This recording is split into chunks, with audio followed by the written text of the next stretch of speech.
Ladies and gentlemen, today I'm gonna show you how to make $50,000. We have a buyer for the old cabooses that we recovered from the Boy Scout camp. That wasn't pretty. If anyone wants a boxcar, hit me up. We're gonna sell these.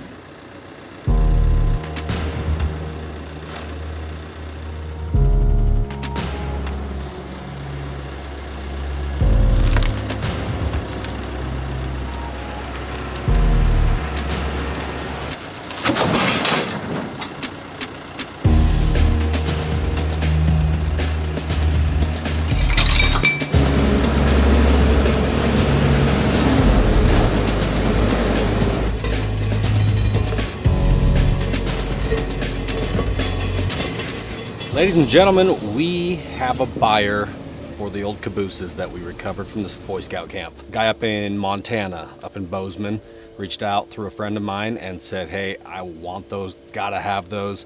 I think he's gonna build maybe a guest house. Not 100% sure. All I know is we got paid and we gotta deliver them. Guys, this is like the ultimate side hustle. I'm constantly talking to you about different ways to make money, and you know that a lot of that includes side hustles and different things that you can do, you know, aside from your full-time job. So the fact that we were able to track these things down, get them moved, you know, we got them for free basically because they just needed them gone, and now we've got them sold to a customer up in Montana, and we're gonna make some decent money on them. But more importantly, these cabooses are gonna get a second shot at life. I am just a little bit sad because I kind of was fully committed to the idea. Kind of fully committed, that doesn't, well, that's where I was at. I was kind of fully committed to building one or both of them into like a tiny home Airbnb style. That just isn't in the cards because we don't have a lot of spare time right now, and this customer really wants them. We have to deliver both cabooses, including their roofs, which we cut off, and the track that they were sitting on. We have to set them up and basically get it fully set the way that we found it. I think it's gonna take probably 4 semi-loads, at least 3 for sure, and then maybe one of our pickups with the big gooseneck to haul this stuff up to Montana. And then we have to take a crane truck because we have to get them unloaded. Fortunately, there is an excavator on site that we can use up there, so we don't have to haul another piece of equipment. But you guys saw how tricky these things were to get out of, you know, the area where we removed them from. So these things are big, they're bulky, they're hard to move. All they want to do is tip over.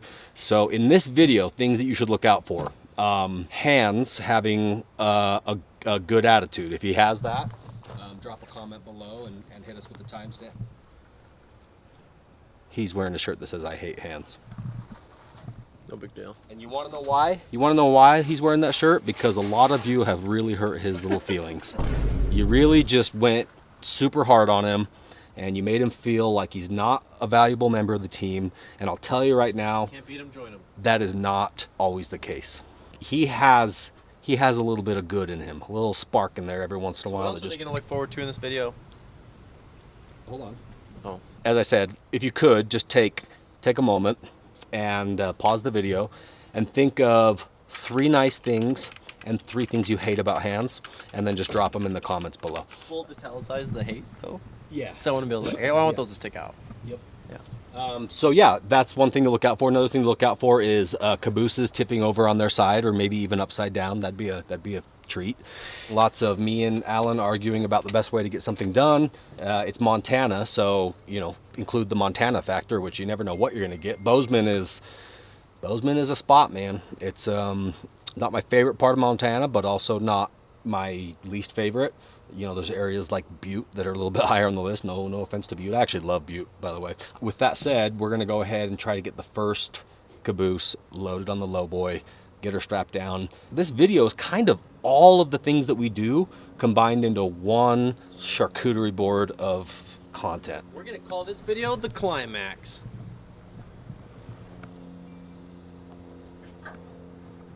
Things like...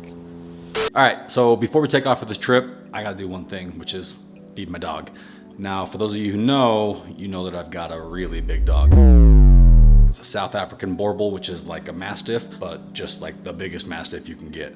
And this guy can eat. He also has a very sensitive stomach. We've tried literally everything to try to get this dog to eat without just having problems. For the longest time, we switched over to this. This is frozen dog food, and it's worked pretty well, but I'm telling you right now, it is the biggest hassle because see this? It's frozen. So you have to keep it frozen, which means every single day when we feed the dog, we have to run it over here, defrost it, and it's like a frozen brick, so it takes a solid 30, 45 minutes to thaw out, enough to the point where we can actually feed him. In searching around, trying to find a better solution, we came across Sundays. Sundays is a dog food, but it's not just any old dog food. This isn't your, highly processed synthetic kibble with all sorts of synthetic vitamins and a bunch of garbage, and this is just regular human grade food. In fact, these are ingredients that we actually eat. This was designed by a vet. It's air dried, and this recipe right here is turkey. They ship it right to your house, and it doesn't smell like that garbage over there, the frozen stuff. The best part is, my dog loves it. You get like a splash of that on your hands and you smell it for the rest of your life. Both are turkey recipes. One is a nasty frozen mess. The other one is simple, easy to pour, and comes in a resealable bag, which was delivered right to my front doorstep. That doesn't have to be refrigerated. No hassle, no nonsense. Hey, whoa, sit down. Immediately for the Sundays. Like literally every single time. In fact, he went over to the frozen stuff, checked it out, came back to the Sundays. Sundays is gonna make this process super painless for you. Click the link in my description below. They're gonna give you 35% off your order, and the food is gonna get delivered directly to your house. Healthy, wholesome, easy to prepare. The dog loves it, and it's really good for him. Thank you, Sundays, for sponsoring the video, and thank you for helping me with something that is really a total first world problem, but still, it's a hassle, it's annoying, and Sundays has just made having a dog that much easier. Click the link in my description below, get 35% off, and you can thank me later.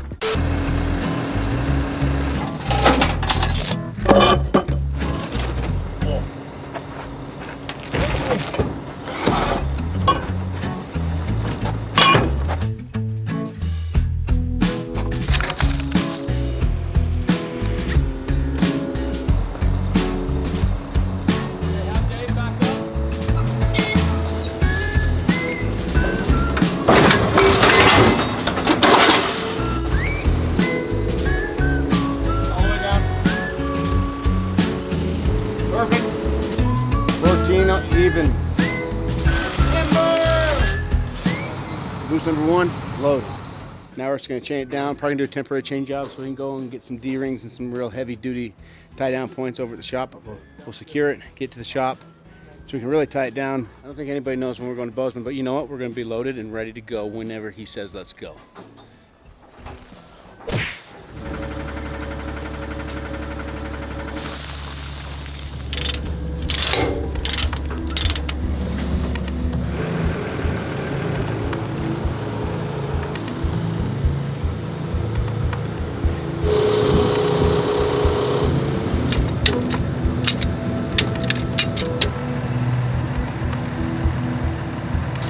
So we are loaded up. We've got the Kenworth and a lowboy hauling one caboose. We've got a Volvo and another lowboy hauling the other caboose. We have the Kenworth 30-ton crane truck hauling spare tires, tools, the train axle assemblies, the trucks. We got the caboose tops, the cupolas on this trailer. And then we got our Ram 5500 loaded down with skid loader, railroad track, bunch of parts, tools, pieces, all kinds of stuff that we need. And I think that's everything. So total of 4 trucks, and we got about a 6.5 hour drive from here to Bozeman. And as you can see, the weather is awesome here. It's terrible in Montana. We're getting storm warnings left and right. So this drive could be a little dicey. Supposedly it's not supposed to get cold or snowy until tomorrow morning. So hopefully it'll at least allow us to get there. Regardless, tomorrow I think we're gonna be working in really bad weather as we're getting ready to set the cabooses on the track, build the track, do all that work. So it's just gonna get worse from here. So if we were to wait a few days or a week or whatever, the weather just continues to deteriorate because we're coming into November here soon. So basically this is our only window, so we gotta take it. And that's exactly what we're gonna do. So we got a long drive ahead of us and a lot of work tomorrow. And the goal is to be done tomorrow by the end of the day. We can start heading home.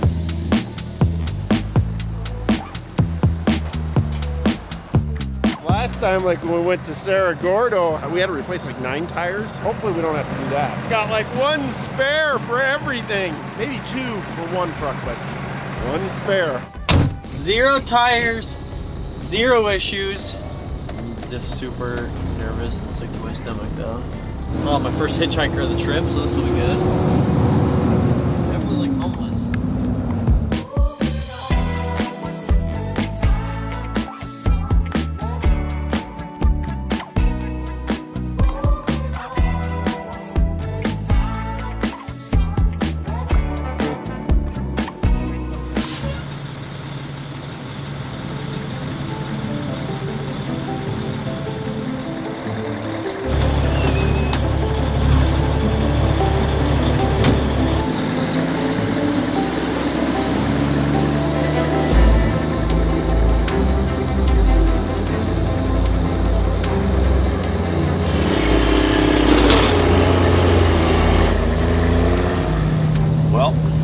Welcome to Montana. They gave us a hero's welcome here this morning when we woke up. In fact, we rolled into the hotel at about 2:30 last night, 2 o'clock, and about 15 minutes, when we rolled in, the weather was like, it was cold, but it was not rainy, not snowy, actually no signs of moisture on the way at all.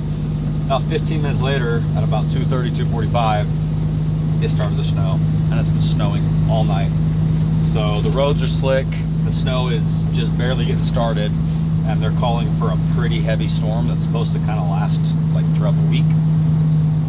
So we get to go build a railroad in the snow, which we're somewhat prepared for, but this is the first storm of the year that we're dealing with. So when the weather forecast was saying that it was going to be snowy, I was just like, nah, like maybe it'll be a storm. I forgot that Montana doesn't mess around with their snowstorms.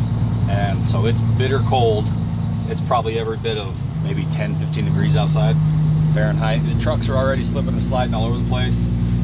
My truck does the best because it's got the best tires and it's got the tri-axle that fully locks up, and I got a lot of weight, so I got that working for me. But some of the other trucks aren't as prepared as I am, so they're kind of slipping and sliding. So we are 16 miles out. The maps are saying that it's going to take 29 minutes to get there because of how slow the roads are moving.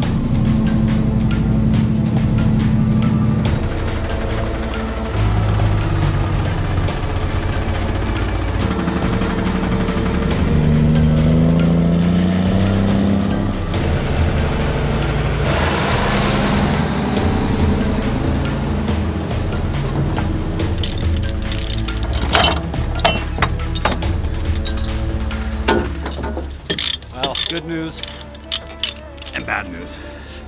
Good news is we made it.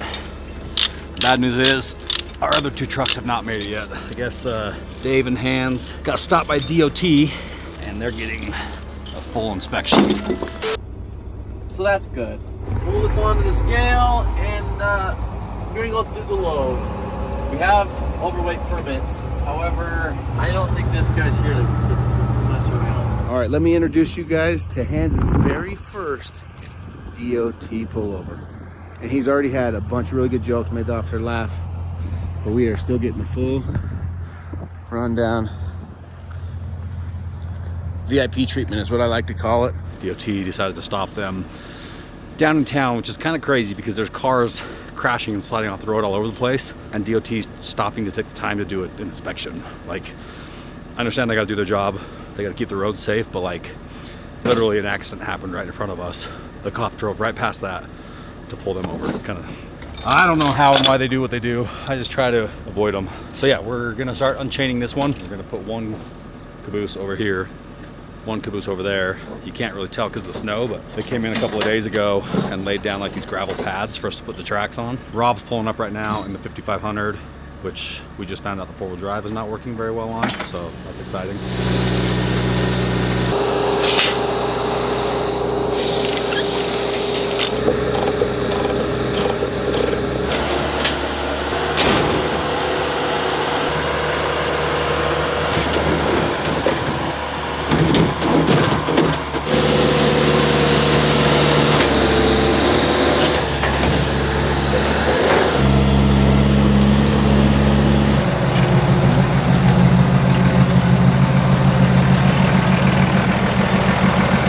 one end of the track is going to be here, the other end over here. That's about 33 feet. That's what our rail is, 33 feet. So now we just got to set down our ties and then throw a pair of track on it.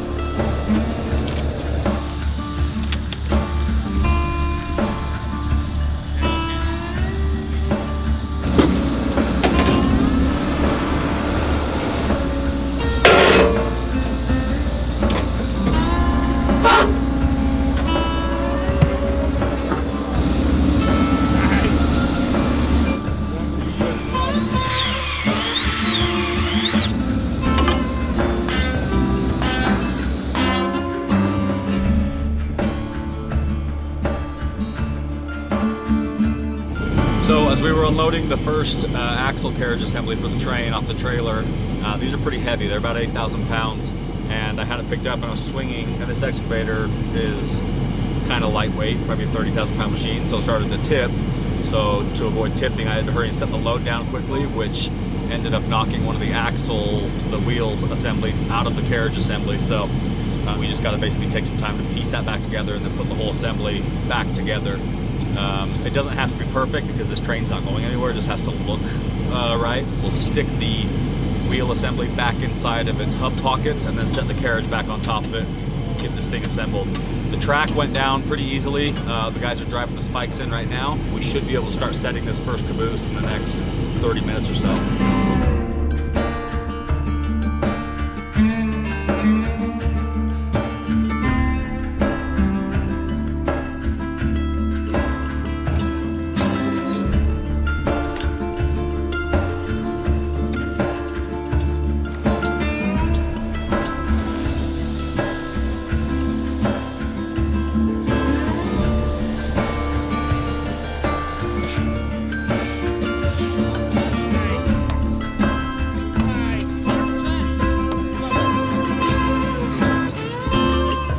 So we've got the track assembled, railroad spikes, nailed them all in. The rail looks good. The bottom wheels are all assembled and put into place. So we can now just use the sweet crane truck that we got, pick up the caboose, set it right into place.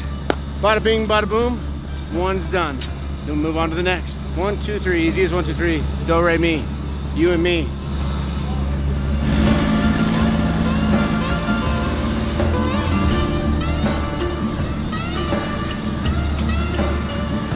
What we've got here is the crane and a big spreader bar that we built to be able to distribute the load evenly.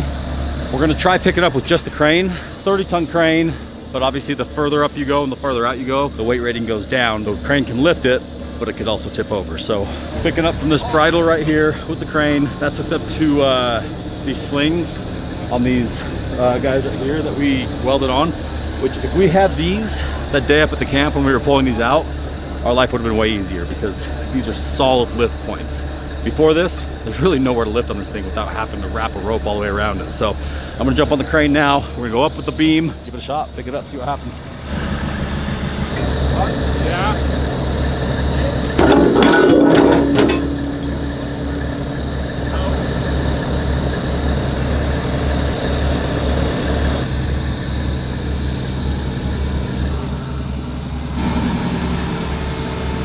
Gotta go up. Jump up, man.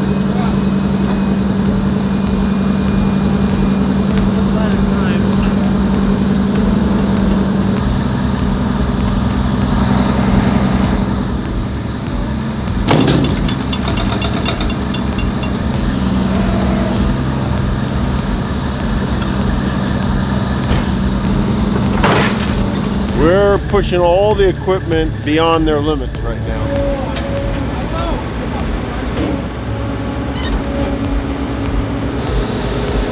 Got back, crane, hold still.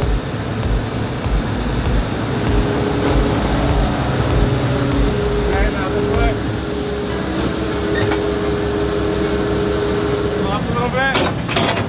Right there, right there. is in.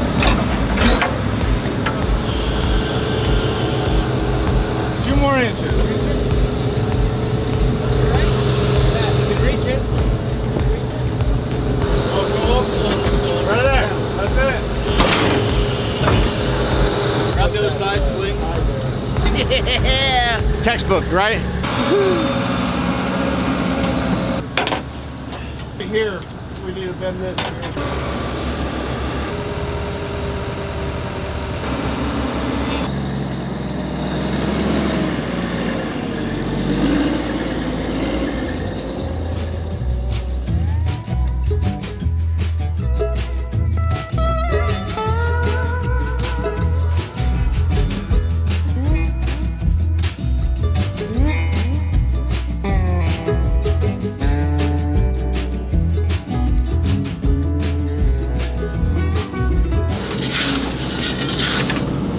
What's that, Ben? You have a talking point? A talking point? Yeah. Like what? Like a joke? Just like an update of what's going on. Knock, knock. Wait, hold on. Knock, knock. Who's there? Wait, no. It's not a knock, knock joke. My bad. Why'd the chicken cross the road? Why? To get to the idiot's house. Knock, knock. Who's there? The chicken. You get it? The chicken who? He's at the idiot's house. Oh. Wait. Does he cross the road?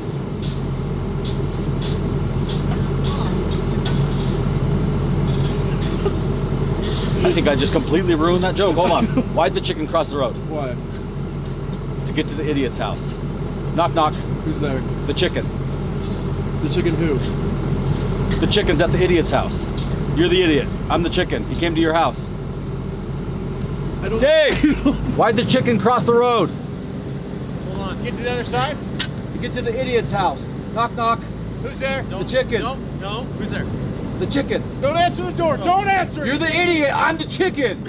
I think I might be telling it wrong because nobody seems to be laughing. You went to the wrong address. I don't want you to knock on my door because then I'm the idiot. Exactly. That's the whole joke. Yeah. Why'd the chicken cross the road? To get to the idiot's house. Knock, knock. The chicken. Is there another line? I told you not to answer. That's the punchline. You're the idiot. I'm the chicken. I'm at your house. Okay, so other than jokes, we are just about ready to set the second train car. We're moving along pretty good.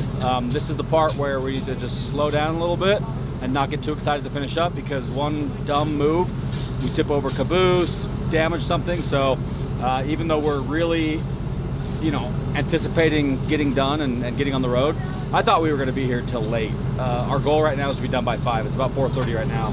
So within the next 30, 45 minutes, we'll be done. We gotta set the second caboose. It's heavy and the angle is just terrible. So the crane truck can't lift the whole thing because of the weird angle. I mean, we're asking a lot of it. That's 45,000 pounds. And that's a 60,000 pound crane, but it's only 60,000 pounds at the lowest reach possible, which we're not using. We're using more reach. So the further out you go with the crane and the more you reach, the less lifting capacity you have because it becomes, the crane starts to tip.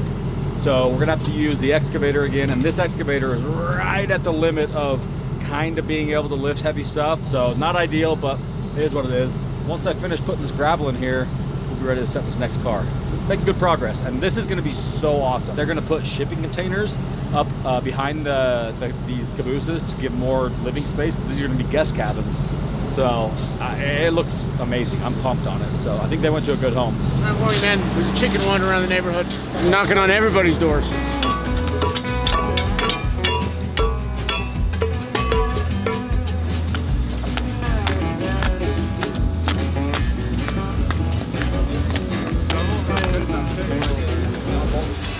So, cold conditions have created something called ice and slick and mud, and the wheels can't get traction. Traction needs to be able to move the semi forward, to be able to pull the load to where it needs to be.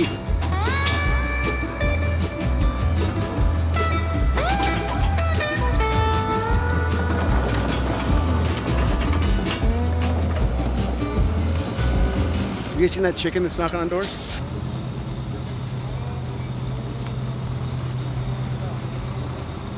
This right here is a prime example of why all of my semis have locking rear differentials. So with semi trucks, there's what's called an inner axle lock, where basically it makes sure that drive lines are going to all the axles so they're all powered.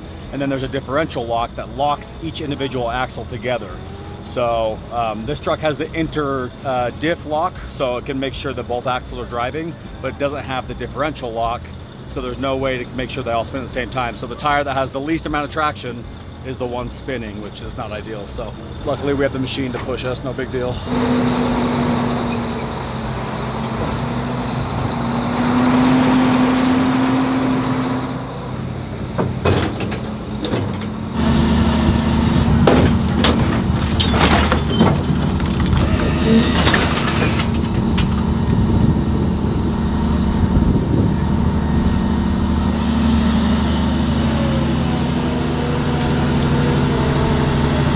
Always rely on Heavy D for a really good save.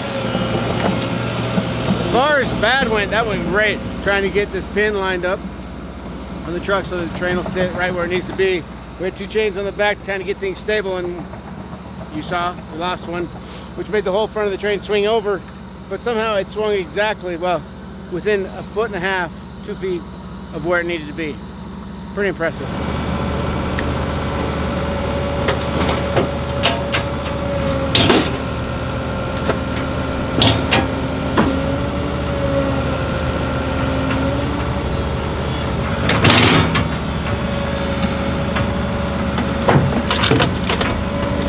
Maybe leave that wood there.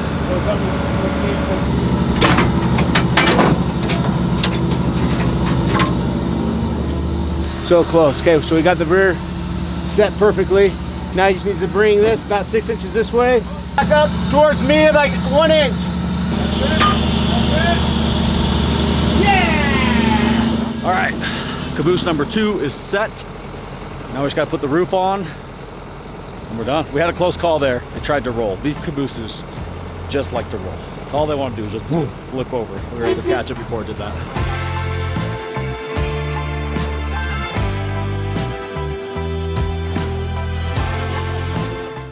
Hey, what do you think? I think it's great. Turned out good, right? Yeah. So basically, the people managing your property and the horses are going to stay in the cabooses. Right. Yeah. There's no better place in America probably to wake up than right here at the hills of Bozeman, inside Right. a Union Pacific caboose.